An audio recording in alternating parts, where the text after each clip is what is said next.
बहन विमला बाथम जी, युवराज चौहान जी, योगेंद्र जी, हमारे विनोद त्यागी जी, तन्मय जी। अभी जैसा कि आपने अभी 2 दिन पहले भी प्रेस वार्ता हुई है और तमाम 8 वर्ष के उपलक्ष्य में हमारे 3 दिवसीय कार्यक्रम अभी आप लोग देख ही रहे थे। उसी उपलक्ष्य में आज पुनः दोबारा प्रेस वार्ता रखी गई है और इस उपलक्ष्य में आप सभी मैं प्रेस बंधुओं को, बहनों का यहाँ अभिनंदन स्वागत करता हूँ और अपने यहाँ पार्टी के सभी कार्यकर्ताओं का भी स्वागत करता हूँ। मैं आगे इस प्रेस वार्ता के लिए डॉक्टर महेश शर्मा जी को आमंत्रित करता हूँ। आदरणीय डॉक्टर महेश शर्मा जी।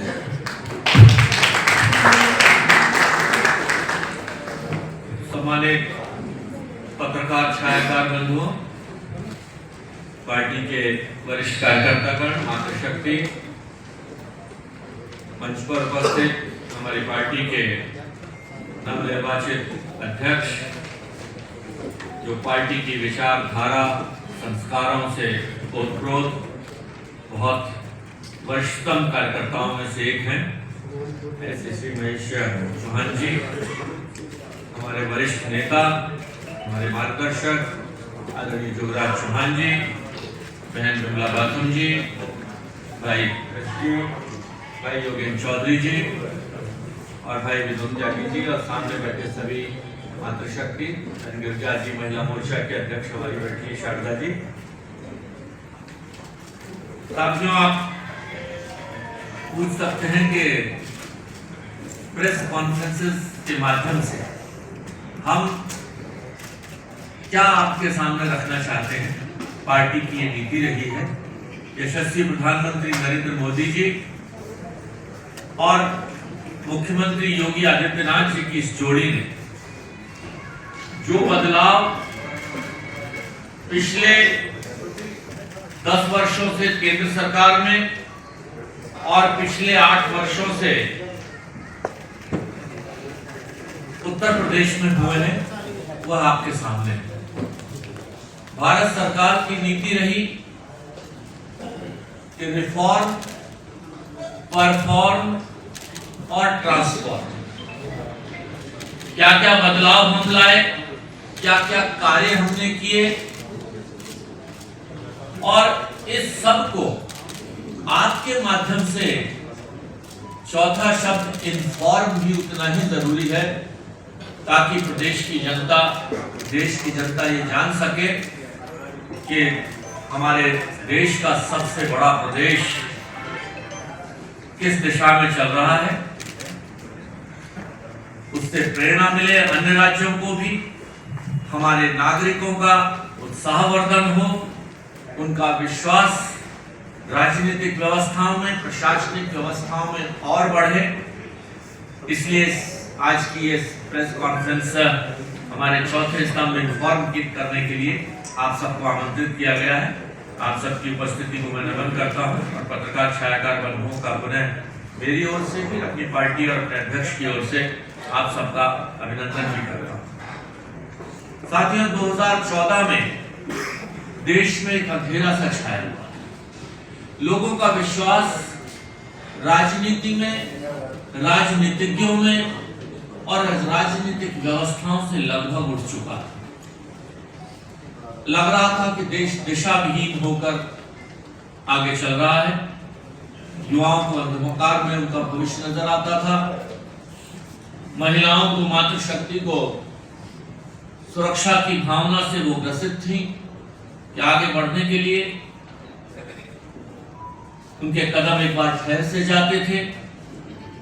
उद्योगपतियों के दिल में एक चिंता रहती थी कि कानून व्यवस्था खराब होने की दिशा के कारण उत्तर प्रदेश खास तौर पर और हमारा पश्चिम उत्तर प्रदेश विशेष तौर पर इस बात से चिंतित था कि ये गिरती हुई कानून व्यवस्था आखिरकार आर्थिक दृष्टि से प्रदेश को कहां तक ले जाएगी।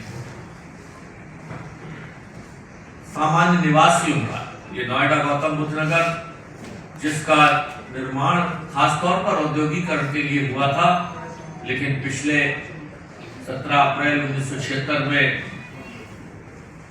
इस नोएडा की स्थापना के बाद उद्योग पलायन कर रहे थे, उद्योगपति डरे हुए थे।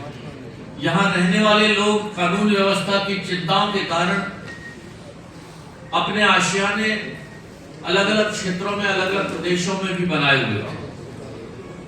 यहाँ तक कि कानून व्यवस्था की स्थिति को देखते हुए मेरे एक उद्योगपति साथी ने कहा कि महेश, एक अपना घर कहीं इधर उधर और भी बना लो, नोएडा का भविष्य न जाने आने वाले समय में क्या होगा। उन सभी विषयों पर कुठाराघात करते हुए माननीय प्रधानमंत्री नरेंद्र मोदी जी और योगी जी के नेतृत्व में जो परिवर्तन आए हैं वो आपके सामने है। आज उत्तर प्रदेश, पश्चिम उत्तर प्रदेश, गौतम बुद्ध नगर का ये क्षेत्र पूरे देश के लिए नहीं बल्कि विश्व के लोगों को आमंत्रित कर रहा है कि यहाँ किस तरह वो अपना उद्योग लगाएं। विश्व के कोने कोने से लोग आकर इस महानगरी गौतम बुद्ध नगर में रहने के लिए अपना आशियाना बना रहे हैं। देश नहीं, विश्व के कोने कोने से छात्र यहाँ शिक्षा ग्रहण करने आ रहे हैं। अभी पिछले दिनों माननीय मुख्यमंत्री जी यहाँ की एक यूनिवर्सिटी, शारदा यूनिवर्सिटी में आए थे, तो वहां से घोषणा हुई मंच से कि 92 देशों के छात्र उस यूनिवर्सिटी में पढ़ते हैं, जिसकी स्थापना इस अपने गौतम बुद्ध नगर में हुई। और उन्होंने ये माना कि आज गौतम बुद्ध नगर, आज नोएडा अलग दिशा में चल पड़ा है। यह हम सब के लिए गर्व और गौरव की बात है। जब निवेश की बात हुई तो 4 लाख करोड़ रुपए के निवेश में से 26% अकेले गौतम बुद्ध नगर नोएडा में हुआ। यह अपने आप में बताता है कि हम किस दिशा में बढ़ रहे हैं। साथियों, मेरा भी सौभाग्य रहा कि इस क्षेत्र की जनता ने मुझे विधायक भी बनाया, 3 बार सांसद भी बनाया, और यशस्वी प्रधानमंत्री नरेंद्र मोदी जी ने मुझे मौका दिया कि मैं मंत्री भी रहूं। आज ही लगभग मुझे उन्होंने समय दिया 20-25 मिनट का, जिसमें यहाँ के क्षेत्र के लिए और उत्तर प्रदेश के लिए, मैं अभी वहीं से मीटिंग से आ रहा हूँ, कि वो चिंतित भी हैं और उत्साहित भी हैं कि उत्तर प्रदेश और खासतौर पर गौतम बुद्ध नगर, तो मैंने उन्हें बताया कि आज आपके द्वारा शुरू किया गया वह एयरपोर्ट 30,000 करोड़ रुपए की लागत से आपके उद्घाटन के समय के इंतजार में बैठा है। कभी भी मई के महीने के अंदर हम लोग उसका उद्घाटन करने की तैयारी कर रहे हैं।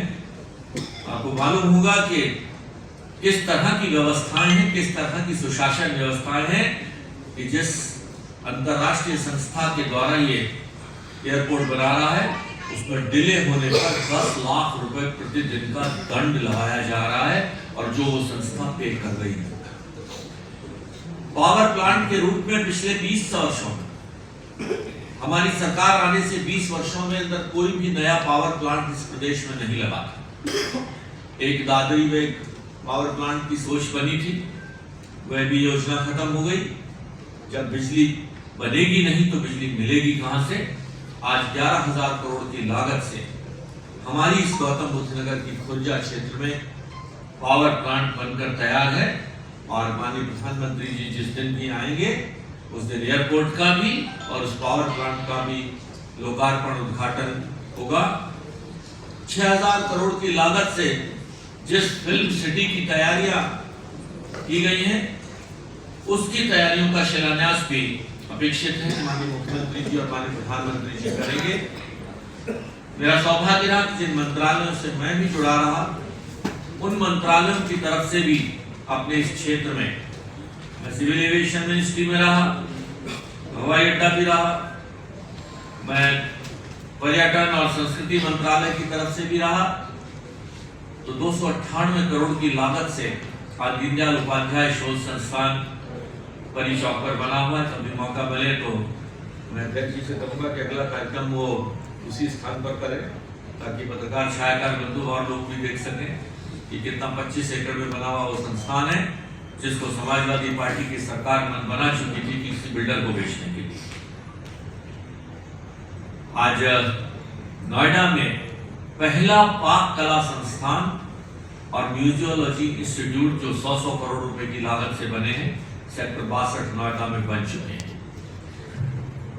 देश का पहला, आजाद भारत का पहला बॉटेनिकल गार्डन, इससे पहला कलकत्ता में है जो आजादी से पहले बना था, लेकिन आजाद भारत का पहला बॉटेनिकल गार्डन जिसमें 70 करोड़ की लागत से 20 हर्बेरियम और अन्य व्यवस्थाएं गई हैं, वो आपके सेक्टर 38 में है। ओखला बर्ड सेंचुरी आपके साथ बीच में बनी हुई है। मेट्रो का जाल आपके देखते देखते पिछले 7-8 वर्षों में मेट्रो का जाल, और अब जिस ग्रेटर नोएडा वेस्ट जो पिछले लंबे समय से इंतजार में था कि ग्रेटर नोएडा की वेस्ट को कब तक ये मेट्रो की सुविधा मिलेगी, उसका अंतिम चरण भी पूरा हो चुका है।